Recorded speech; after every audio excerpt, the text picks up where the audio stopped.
Don't just go from I'm gonna weigh 350 pounds to say I'm gonna go to 150 right now if you've never worked out a day in your life. In a month, yeah. Does that sound realistic or possible? Now, go from 350 to 150, it's possible, but does it sound realistic? Not in a month. Or attainable to you? Absolutely not. If you've never worked out a day in your life. Don't say I'm going to start a business outside my 9 to 5. I've never started a business and I want to make $1 million. That doesn't sound realistic. Is it attainable? Maybe. Where you are today? Absolutely not. So creating an attainable goal, it has to be realistic but possible. What's going on, guys? Welcome to another episode of the More Than a Side Hustle podcast, where we help 9 to 5ers create more impact, income, and influence outside their jobs. My name is Anthony. And I'm Jhanilka. And thank you for joining us again for another week. I do have the opportunity to read a review. Thank you for the person that wrote it. William Huckleby Nips is the name. He titled it Sensational Gems. Great pod for hustlers out there to get motivation from. So thank you very much for listening and actually taking time out to write a review. So appreciate that. Yeah, so what's been happening this week? Let's talk about it. The main thing happening this week is that our nanny has been on vacation, which people take vacations. She's been working with us since last year, June, and this is the first time she's been on vacation for a long period of time. She's taking a day here and there. So that has been, one could say, well, it's just like the weekends when you're with Alani, but it's not, because on the weekends, we don't necessarily work usually. We're not working 8-hour days, but during the week, we are. If you didn't know, I'm still at my 9 to 5, and then Anthony holds down the fort with all of our businesses. So he be working 9 to 5 too, a little bit more, if you will. So that is the big difference of navigating that on top of her activities, on top of not trying to have her watching Miss Rachel all day. So it was a juggling. Yeah, I would say this week was definitely a challenge. Now, you could look at it and say, well, you guys are privileged, and obviously we recognize that. Someone was like, you have to be grateful that you actually could say that you have a nanny that took a vacation. Yes, on that side. That don't mean I can't talk about it. Yeah, but that don't mean it's not difficult. Yes, I could be privileged. Yes, I could be grateful. But yes, I could say it's still difficult, which means all three things can be true at the same time. Because the thing is, nanny or not, that's why people are excited that the kids are in school. When kids, or when they're on their vacation, or when kids have a week off, they'll be like, what am I do with these kids for a week? It's the same exact thing. The only difference is we pay for that out of our pocket, probably a lot more. Exactly. Versus you sending your child to school. So it's the same thing. But go ahead. Yeah, that's the major thing that we've been dealing with this week. And it brings us to the topic that we're going to talk about today is pushing past excuses. We're going to talk about a few ways that you push past excuses because... No, so or another way that it has to get done. That's kind of our motto on a lot of things in life. And so this plays into that, the fact that it has to get done or it has to get done. So to give you guys an example, we push this podcast out, and normally we try to record Tuesday and Wednesday the week before, and we normally have like a backlog.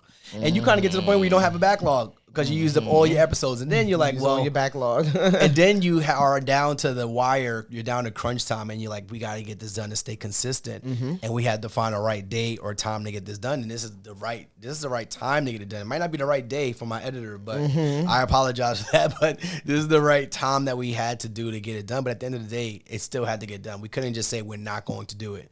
I mean, you can, but that's not who we are. So that's what we're trying to talk about, and how you should change that thinking, or how you talk to yourself as well. Because you technically can be like, oh, just it is what it is. Yeah, I was on a conversation with a young lady, and we were just talking about she was explaining how she wanted to do something and she wasn't able to do it, and I said, understood. So she said, like, I'm a single mother with kids, and I said, understood. I want you to recognize that can be an excuse or that could be a reason why you want to do something. And you got to make that decision on if you're going to use your kids as an excuse, as to why. Because I said, what was the reason for you telling me that? I was like, were you saying that so that I could feel sympathetic for your situation? Yeah. Or are you saying that because like I'm going to be the reason that I'm a single mother to get this done? Because it could be taken either way. You just got to determine are your kids going to be, is the thing going to be an excuse or a reason you get something done?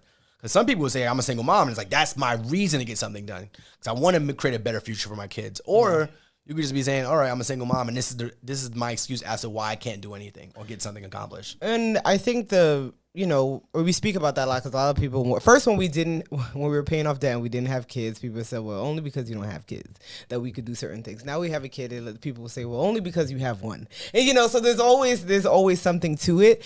But I think that, like you said, it's important to note, because I'm single or because I don't have a kid, because it may mean I just take longer or I go faster to do certain things, but it doesn't mean I can't do it, if that makes sense. So yes, if you're a single mother with 2-3 kids, you may not have the same financial means as someone else, or you may not be able to do something else, but that doesn't mean it can't get done. It just may take you a lot longer. So I think that that's the difference in language as well. And when you ask, was the reason her telling you that she's a single parent for sympathy? Yeah, for you to be like, oh, okay, I understand this way, you can't get it done. But some of us, at least, we have family members that we can leave our kids with. We have some time that we prefer to, relax or do something else with, but we do have some time if you really think about it. So just want to point that out. And then one of our students, I always talk about Stephanie all the time. She's a single mom and she has an amazing kid, and she had a job and she started a business and she traveled the world now. She left her job, and it's like, well, I'm giving you an example of someone else who using that where they are as a reason as to why they're going to do something else, instead of saying it as a reason why or as an excuse why they can't do something. So let's talk about number one. So identifying, we're going to give you guys 5 ways to push past your excuses. So one of the most important things I would say is identify your excuses. So recognize the reasons or justifications you often use to avoid taking action. But I think this takes self-awareness, and a lot of people don't have it. I'm going to repeat that. This takes self-awareness, and a lot of people do not have that. If you didn't know, I am a licensed therapist in 2 states, and I've seen many people, obviously that's not the whole entire world, but I've seen many people in our cleaning business. I've spoken to many people, and that is one thing people do not have, self-awareness. And when people start to tell you about yourself, a lot of people don't like to hear it. So that's another thing. So self-awareness is the first step in identifying your excuses, because then to you already it's not an excuse, and you're already ready. You're probably yelling back at me right now in the TV or the screen. Right now you're yelling back. Apple Podcast. Without just listening and sitting down and waiting to say, like, is there something that I'm doing? I mean, we all have something that we give excuses for. I'm not saying that we don't do it. But are you able to identify it? Like, are you able to know, this is what I did, this is why I said it, now how do I change that? Okay? Self-awareness, people. Listen, you came out the jump spitting that heat. Because people just be, I don't know. So self-awareness, like, what is the reason, what is the type of feeling you have for this excuses you're creating for yourself? Is it being self-aware? So is it a fear of failing? Are you feeling overwhelmed? Do you not feel like you have the skills or resources to complete the task? That's a big one. So when we feel overwhelmed, we are always thinking about, I need to learn how to do something. Or is it like, instead of me trying to learn how to do something, is there anyone I could hire or any help I could get that someone can do the thing for me? So if it's a feeling overwhelmed or not having the skills, that just means that you need to find the right person to do the thing for you or help you get to that next step. Delegate it out. Exactly. Let me see. What else do we have? What type of excuses? Oh, you mentioned that. Any underlying emotions. So sometimes I know that you have a lot of these, you take a lot of these calls when it comes to our company, and you're like on a therapy session, and it's like, what is the real reason, or what is the emotion of me, the excuses that I'm making? As you mentioned, the fear, as you mentioned, I don't have the money. Like, what is the underlying emotion that I'm actually feeling? I think is important. Yep. And I was I was just, I think, scrolling on social media, and I saw a clip of, I think her name is Scotty Beam. She was speaking about, like, sometimes she says, this is very surface level, but sometimes she says, like, oh, I don't have nothing to wear. I have nothing in my closet to wear. Like, this is horrible. I look bad at, and she has to think and say to herself, okay, what is it that I'm really afraid about? Because obviously I have outfits here. So is it I'm afraid that people are going to judge me for how I dress? Do I feel like I feel too big, too small? Like, what is the real issue here? And then that can really determine how you navigate things and how you handle things. So the underlying emotion, which is usually the stem of a lot of what we process and think about, is very important. That's something you go through too, where you have a huge closet. We have a walk-in closet. You have more than 50% of the closet. And you like, I literally do not have more than 50% of the closet. How could you say that? If you look at we have to put a video in this video to show that I do not have 50% of the closet. More than 50%. I have 50. You have 50. No, it's not, because you still have the dresser drawer thing. The dresser drawer with my gym clothes? Regardless, I don't know what's in there. It's clothes in there. Wow, that is 50%. Okay, so it's 55. So it's 55-45. Sorry. But I'm saying to say that to say that you have plenty of clothes, and then sometimes you'll say like I have nothing to wear. Yeah. And it's like you have nothing to wear because you probably feel a way about yourself, your appearance, or it might be too bright out, or this week you didn't eat good, so you might feel a little bit bloated, like you said. So it's true. And that's why the other day I did a wipe out of my closet. I'm like, what things am I not wearing anymore? Pushing back any excuse. What things am I really not wearing anymore? And let me buy clothes that fit me now. Instead of thinking, okay, I'm exercising, so I'm going to get back in this size. It's probably not going to happen. Like, yeah, I can lose weight, but my hips aren't getting smaller, right? So certain things like that, like being realistic and self-aware that yeah. these things ain't changing and your body changes after a baby. So it's time to move on and get a new wardrobe. So yeah. And then are you talking yourself out of it, or are there external factors? And this is a big one too. Because it was, I'm always talking to people, but a conversation Literally was about just... They said they wanted to start something, but in their family and friends thought it was a dumb idea. And that was a reason that they continued to create excuses. And I was like, well, at least you're identifying what the reason for the excuse is, because now there's an external factor here at play that you didn't even recognize was happening, which made you feel like you couldn't do it. So you got people telling you this is dumb, you shouldn't do it, stick to the 9 to 5. But if you would have been around people in the opposite situation where they either have 9 to 5s and started things, or they're in entrepreneurship, and it's like, well, now you can go either way based on the people around you. So are there external factors that are talking you out of your excuses, or is it more internal? So that would be the last one on that. So identifying your excuses. Which you brought up a point of, like, I know we always say getting in the rooms around people that maybe are doing what you want to do. Which brings me to an example. I know we're going to Invest Fest by, who throws it? Earn Your Leisure throws it. And I know originally when you brought it up, I'm like, do we really need to go? Like, why do we, are you sure you want to go to that, et cetera, because it's a lot because we were traveling back to back with that.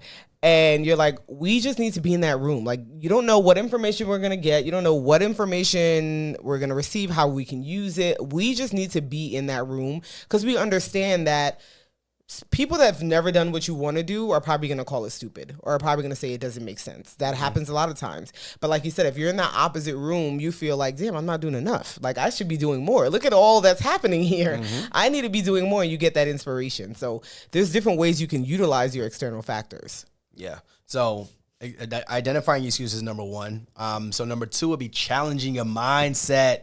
Question the validity of your excuses and understand how they hold you back. So what limiting beliefs do you have that hold you back? Which is what you just said. If you are around the right people, you can see different possibilities for yourself. So your excuses could just be around your limited belief system. Oh, this is from a therapist right here. This is literally. Go ahead. Yeah. You can take. No, that I'm one. just saying, because it's like, what evidence do you have to support that? When you're speaking to people, I'm just thinking in sessions, and they're saying, "Oh, this is how I feel," or "This is what." It's like, prove it. And usually you can't prove it. It's just like, that's just what I feel. That's just what I know. Like, there is nothing that's contributing to it besides your negative thoughts. And so if you're able to prove it, then maybe we can discuss further. If not, it's kind of like, that's a you thing. How do we change that now? How do we change your mindset that you have that nothing is contributing to that? Yeah. Literally. So being in the environment would be number one, changing your limiting beliefs, seeing what's possible from other people, seeing what's possible from friends and family might keep you stuck. If you're only around, they talk about, what is it? What's the animal that only grows to the size of its environment? Okay. I think it's some sort of fish or something like that. But it's like, if you put this fish in a fish tank, it's only going to grow to the size of the fish tank. You take it out and put it in the ocean. The ocean is going to grow its full capacity. Is it really a fish? I don't remember what it was. It's literally a thing. Google it. Okay. Literally Google it. Somebody could tell us in the comments because we ain't Googling, clearly. But are those limiting beliefs that you have from friends and family, and are those things holding you back? So you have to figure out if there's a way for you to push past them. And then another thing is like replacing negative thoughts with positive. And then also focusing on growth mindset. But how do you do that, right? How do you, if I'm single or even in a relationship and my spouse doesn't think the way I do, or not into getting a business or anything like that, like, how do I focus on a growth mindset? You have to be around growth-minded people. Yeah. Listening to podcasts, reading books, I guess, and then your environment. Those are the only ways I would say that happens. You sitting at home in the same environment you're always in, it's not going to change anything, though. Yeah. It's like being around people who are overweight and you're trying to get in shape. Like, that's not going to happen. Probably not. Probably not, because they're not going to encourage you. There's going to be lack of encouragement. Same thing with somebody that's a drinker, so on and so forth. Yeah, drinking, that's a big one too. Like if you're not a drinker, you're always around drinking, it's going to be challenging not to drink. I.e. you. Yeah, like me, I'm going on a year, and I'm at a year and a half now without. No, you must be 2 years in December. About to be, but I can't say Alani's about to be 2 years. No, Alani has 3 months after that. He has this thing that he keeps calling her. He doesn't want to say that she's 16 months, 17 months, that whole shebang. He wants to just say year and a half, 2. She's now getting to 18 months. She's not 18 months yet. Now you can say the year and a half. But I'm at the year and a half mark. Why would you round me up to 2? You're not at the year and a half mark because December is 4 months away. Yeah. August, September, October, November, 5 months away. Yeah, I'm close. Anyway, I was using my drinking as an example of like being around growth. If I'm always around people who drink, it's gonna be harder for me not to drink, right? So being around growth-minded people, and then also changing your negative thoughts into positive. So instead of saying I can't do something, say I can with the right help, or I can learn how to. Don't just say I can't do it, because if you say you can't do it, you can't. You already put that in your. Whether you say you can or you can't, atmosphere. You're right. That's a quote from Henry Ford. Whether you say you can or you can't, you're right. I truly believe in that. Because if I come, and I usually start my webinars with that, because I'll do them and I'm like, whatever you believed before you got here, or you continue to believe during this process, you're right. Well, if you believe you can do it, you can. If you don't believe this is possible, it won't be by the end of the process. So replacing those negative thoughts with positive would be huge.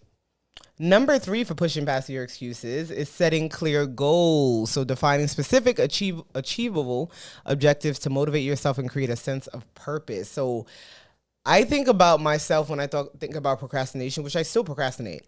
But I'm thinking you back procrastinate. I still procrastinate. Yes, you do. I didn't say I didn't. Yeah, you didn't. I am aware. Self-awareness, people. Self-awareness. But I've seen improvement in myself with certain things. So, for example, packing and unpacking. That's a big thing. Packing is always done the night before. The flight is at 6 a.m. and we're here packing, squeezing things in at 9 p.m. I got tired of that. You know what? I don't want to curse because I want them to bleep us out. I got tired of that, and I started putting it on the calendar like a week before or like 3 days before of gradually packing slowly. Like, okay, we're packing for this hour. It's 1 p.m. in the afternoon on a Tuesday, and we are packing. Okay, that is something that I've done, that I've put in place. Then there's also unpacking. That's not something I love to do when we get back either. Me and Alani is like changing diapers and getting water. He is already unpacking his luggage, and that's not something that I generally do, and I'm doing that now as well. So a way that I kind of set the goals, even at work, I'm a big list person. I've always been a list person, even though I procrastinate. But I would make a list, and I can't do something else until I finish that, if that makes sense. So, for example, I'm behind on the Kardashians, and so I have certain things I have to do at work, and I tell myself I can't turn on the TV unless I finish these 2 reports that I need to do before the end of the week. So that's a way that I kind of set clear goals for myself, little by little. Okay, it's small, but that's the way I set clear goals for myself. Yeah, you definitely gotten better with the procrastination on the front of packing. So good job there. Only packing. Now you only see it with packing. And then dishes and some other things like, Yeah, there's some things. It's very slow. Here, but, you know what we talking about here. But so create specific goals. So I didn't make this up, but SMART goals is literally SMART. And if you haven't heard it, I'm about to break it down. So SMART goal, being specific instead of saying I want to exercise. So if you have a goal, you have an excuse, you have a reason not to do something, a way you could get past it is by creating a specific part of it. So instead of saying I want to exercise, say I want to walk 5-10 minutes a day. And one of my friends was talking about that. He lost like 100 pounds or so. And he was like, yo, I can't get to the gym. So he just like, yo, I'm just going to start walking. I'm going to just start walking a couple minutes a day. And he's like, as soon as you get outside, you're not walking 5 minutes. You're not walking 10 minutes. He's like, you pick up your head and you walk 30, 40, 50 minutes. He's like, I found myself walking every day, 30, 40, 50 minutes. And the next thing you know, what can I do? Oh, let me walk a little faster. All right, it's too hot to be outside in Texas right now. But it's like, all right, now let me take my ass to the gym. So you create that specific goal where it's like, I'm going to walk 20 minutes a day versus saying, I want to start working out. You're going to get nowhere if you say, I just want to start working out. Making it measurable. Make sure it can have a measurable outcome when it comes to savings. Like, I need to start saving. How much you need to save? So saving, What's that I need number? to save. Yeah, what's that number? I need to save $200 a month. How much of debt you want to pay off each month? I need to make sure I pay in excess of $400 a month, whatever that looks like. Being very specific and making sure that you're measuring what you're working towards. If not, it's just shooting darts.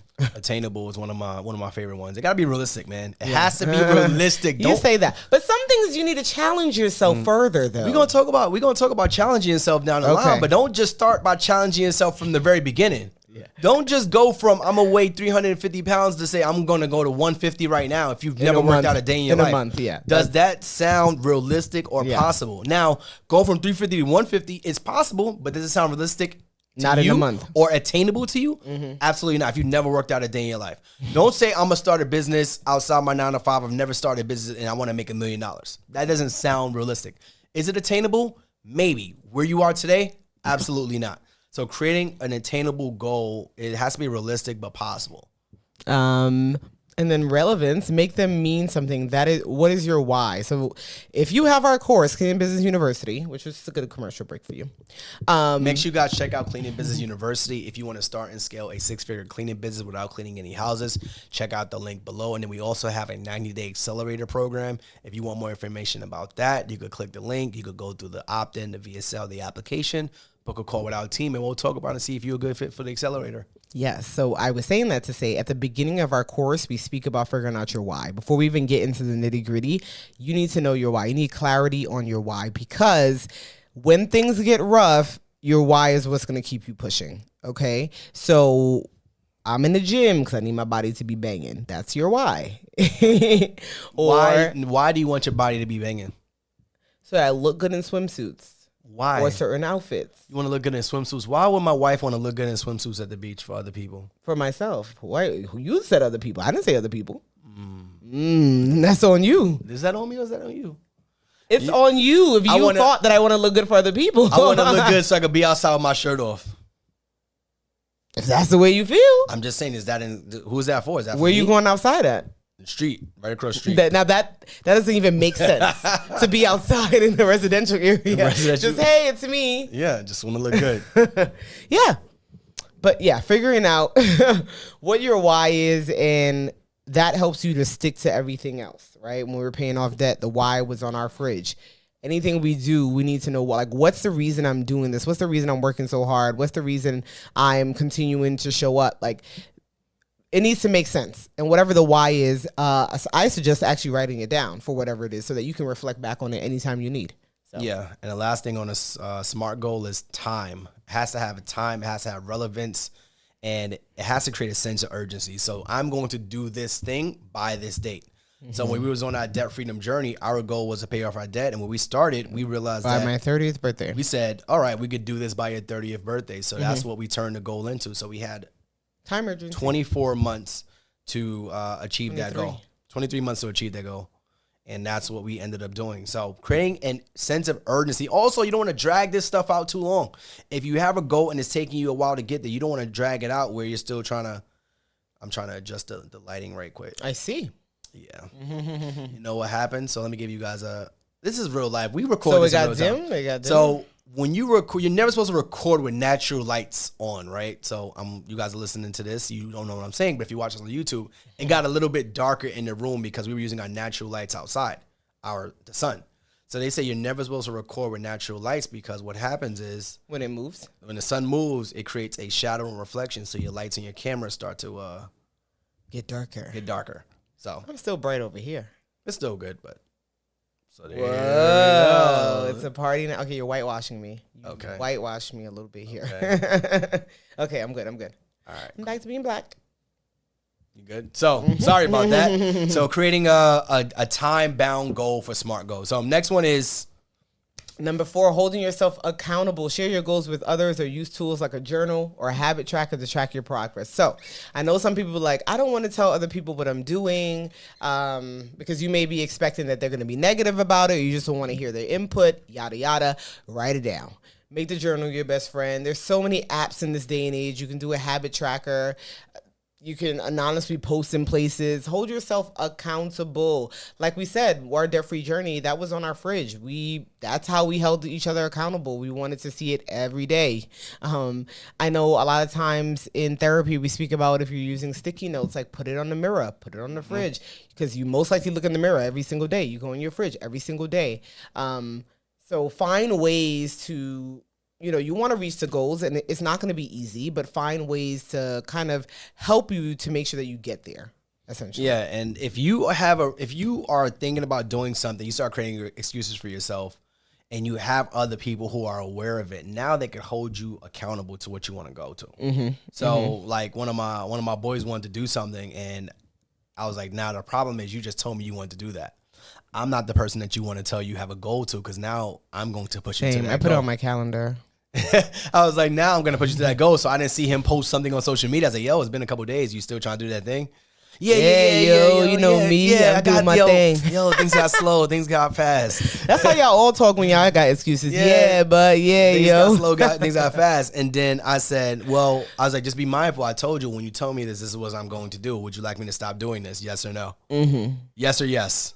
He's like, nah, man, keep going. So the next thing was, I saw him in person. I was like, yo, I haven't seen you do that thing. He's like, yeah, man, I'm on it, bro. Trust me, I'm on it. I was like, I get it. But if you need help, if you need something, if you need a resource, and we had a conversation, he was like, yo, that was exactly what I needed to get me to that next step, to make me feel better about the goal I wanted to achieve. So instead of creating excuses for yourself, create accountability, seek encouragement from your friends and family, or positive influence who really want to support your efforts. Because I'm not saying I'm gonna hold you accountable because I want to be an a-hole to you. I want you to see your goals. If this is something you want to do, I want to see. Why wouldn't I want to see you do it? You know what this reminds me of? The episode the episode 2 weeks ago, I think. Of what? About you wanted to help everyone. Me, if you tell me you want to do something, we say a date, we put a date down. I put it on my calendar to remind myself to check up with you. You didn't do it that date? Deuces. Clearly, you didn't want it as hard as you said you did. Or I'm moving on. See, goodbye. I gotta disagree with you. Unless you say to me, like, oh, let me, give me another month or give me some more time, which never happens. They just kind of move on. I disagree with you because fine. I don't think they didn't want it bad enough. I think sometimes going back earlier on, they had to identify the excuses. So is it fear? Is it overwhelm, or not having the skills?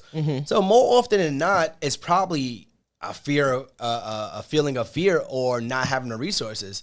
So in his case, it wasn't fear. He just didn't have the resources. But he didn't know that he didn't have the resources until we had the conversation. So now the sun is coming back up. So now we're getting whitewashed again. Ciao. Well, y'all know I'm black, so just move on. Should I just close that? I mean, I don't know why you wouldn't have a close one before, but it's fine. What was I going to say? But yeah, we could have... You said what? I've never gotten up during the podcast. Yeah, so maybe you're getting too comfortable. Yeah, that's good. So yeah, we can have different ways of thinking about things, but it just reminds me of the episode we spoke about 2 weeks ago about you trying to always save everyone. And like I said, it's not that I don't want to help people. My help is putting your project on my calendar. Yeah. And then you decide that you're not doing it anymore, or you don't, you couldn't accomplish it for whatever reason. Then it's like, okay, I can move on. It's okay. I can't want it more for you than you want it for yourself. That's the thing. I don't think it's about me wanting it more. I just think that sometimes we just don't know. Yeah, we might need an extra push, and it's like, all right, I'm on the zone, and the next thing I know, I saw him doing a thing. Now he's stuck again in a different part. So sometimes we just need to know what we're lacking. So having the right people in your corner, keeping yourself accountable, writing it down on your whiteboard. That's a big one for us. So not everybody has a whiteboard. So yeah. We have a whiteboard that we were using to set goals. We were setting monthly goals and writing it down on the board. Actually, we're sharing it on social media, but we haven't done that in a while because people just be peopling. And then we bought a bigger whiteboard because our dreams and goals got bigger. But it's just a way to help us be accountable and break things down and visually write it down and scratch it off. That feeling of, like I said, I like lists to be able to scratch it off and do those type of things. So that's what we do in order to hold ourselves accountable. Yeah, so that's what we do. And we actually lacked on that for a year plus, and we recently got back into it. I'm talking about like 2 days ago, back into utilizing it a bit more. Oh, it was before we were ready to launch the They Our celebrated bigger thing, yeah. But we didn't use it how we should have. Yeah, so, but then even so, once we got into the habit of using it again, now it's like, all right, we're checking things off. We literally did Friday night, whatever night it was. What's it? Yeah, like Friday night or something. We were like, all right, we're going to go through these and start checking this stuff off. So having it on a visual aspect where you can see it. So that's another way to hold yourself accountable, because if you got to see it every day, you got to recognize it every day, you got to look at it every day. You're like, damn, I'm not doing that thing I said I was going to do. If you see a picture, you create a picture of yourself. Yep. This guy, I don't remember who it was, but he took his picture of himself and he put it on a fit body. And he put that like on his fridge or on his wall. It was like a big cutout. He's like, yeah, it was a joke, but he was like, this is what I want to get to. And he saw that every single day. Now, did he get there? I don't know.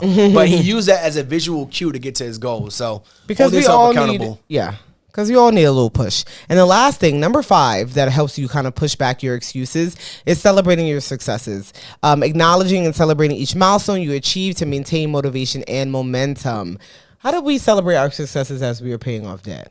So I think we celebrated like every 1,000 or every 5,000, I think. Couldn't be every 1,000. We had $114,000 in debt. So we said about 114 times. Doesn't make sense. No, it was... Yeah, it was like every... What was the celebrations? My point is, I don't think we did celebrate. That's what I'm trying to get to. No, we were. It was like we would have like a beer or something like that. It was like little things. Oh, the bar is low. A beer. Like a beer. We would go out. It wasn't... Because remember, if you have a goal that's to pay off $114,000 of debt.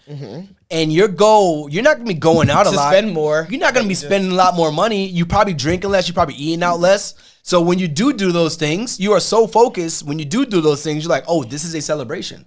So we might have been ordering food. It might have been like a beer or something like that. Yeah, maybe we went out with the dog. Yeah, it might have been celebrations. Oh, we went out to like, I think we had got Blue some ice cream one time. It was like different things we were doing. So it wasn't anything. But when we paid off the debt, we celebrated.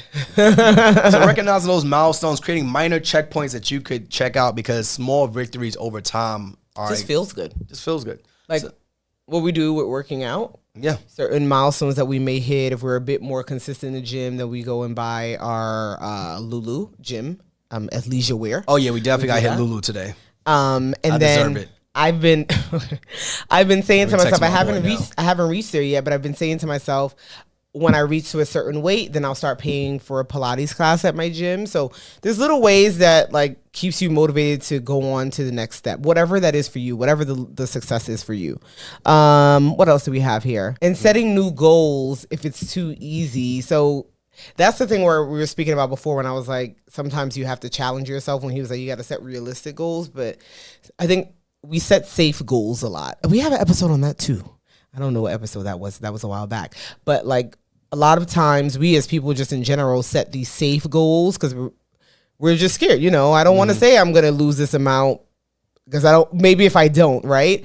But the reality is you probably can if you push yourself hard enough, right? But those scary goals, that's the one that you need to be posting. That's the one that you need to be putting on your whiteboard to work towards. So yeah, the one time we did put that big scary goal, that was the 100K month. And we did that a few times after that, but that first time we did it was on the board. It was on count the it goal, down. Count it down. We knew exactly what we needed to get there, and we were very intentional about hitting that goal. And that was a scary goal. But if it was too easy, if the goal is too easy, you're always going to hit it, and then you're never going to set that next goal. So that's very important. Of setting new goals if too easy. So we talked about sharing success with others. Very important. We'd like to do that a lot. Visualizing what your life looks like after you hit that goal. Like we talked about debt freedom. I said, if you allow us to pay off this debt, you could travel whenever you want, wherever you want, and I won't ask any questions. Now, I've done a decent job at not asking questions. I've done a decent job at not being the same person I was when it came to travel. But that was the goal. So we looked at what our life looked like after we paid off the debt before we got there. And I'm assuming you visualize yourself and you're living the life that we spoke about. Absolutely. No excuses. So visualize what your life looks like. Well, like if you want to get in shape, what does your life look like? What does being in shape look like for you? I remember when we first had Alani, I wasn't in bad shape, but my back and my leg was just so messed. I was literally injured. Like I had to get surgery. But I was like, man, I can't just live my life with just, being in pain and I can't bend over and run around with Alani. Now I'm doing backflips with her. We going up and down the stairs. And She is doing the backflips, not you. I'm flipping her over on her doing back. backflips as if you're doing. We doing all of that. So I want to make sure that I was healthy enough so that I could continue to run around and chase her without being out of breath. I didn't even tell you this. We went to the I've been doing activities with Alani this week because the nanny's out. But we went to gymnastics. There was a father there, and I'm like, man, he can't even chase his kids. Why? He was older? He was bigger. Oh, okay. I'm like, sheesh. And then there was a grandmother there chasing the little girl around the thing, and I'm like, ugh, that's amazing because she's in shape and she's able to do that. And then we went to go to the library. It's the same thing. I'm like, oh, this dad just sitting there while the kid run around because he can't chase him. Or maybe he doesn't want to chase him. Maybe he doesn't want to chase him. When you create these goals, you have to create visualizing. You have to be able to visualize what you want them to look like for yourself and your family. So right. So next time you have an excuse, come listen to this episode again and break it down. What's the reason I'm giving this excuse? We're going to use this episode as a response to people when they say they can't do something. Here you go, episode 757 on this day. Recognize, number one, point out which one you are doing and what you need to get over it, and identifying it. Let's run through it one more time. So we spoke about 5 ways to push past your excuses. 1 is identifying your excuses. 2, challenging your mindset. 3, setting clear goals using the SMART method. 4, holding yourself accountable. And 5, celebrating successes. So when you push past, celebrate it. Celebrate it. I mean, we ain't saying that you need to throw a party or you got to go away. Obviously, have a beer. Like, take your dog to a park. It doesn't have to be anything crazy, but whatever you consider to be a celebration is more than enough. Yes. So thank you guys for tuning in to another episode of the More Than a Side Hustle podcast. If you like this episode, please give us 5-star reviews on ratings on Apple Podcasts, Spotify, Google Play, iHeartRadio, whatever it is, and go subscribe to our YouTube channel. We got over 4,000 subscribers there. We're going for 5 this year. Sorry. We got 4,000 subscribers there. We want to get to 5, and then also we do a lot of shorts. And then also follow us on TikTok. Jhanilka has documented our entire journey. I did, and I wanna commend her. She has documented our entire week without our nanny on the visuals on TikTok. So from wake up to sundown. First time ever. She created 5 days of content. So she literally pushed past her excuses of creating content on her own. Absolutely. And she went out and did that. So shout out to her. Yes. And that's on TikTok. Yeah, so once again, thank you. Make sure you're subscribing, sharing, liking, writing us a review so we can read it on here, on air. So have a good one. Guys, we'll see you next week. Peace. Bye.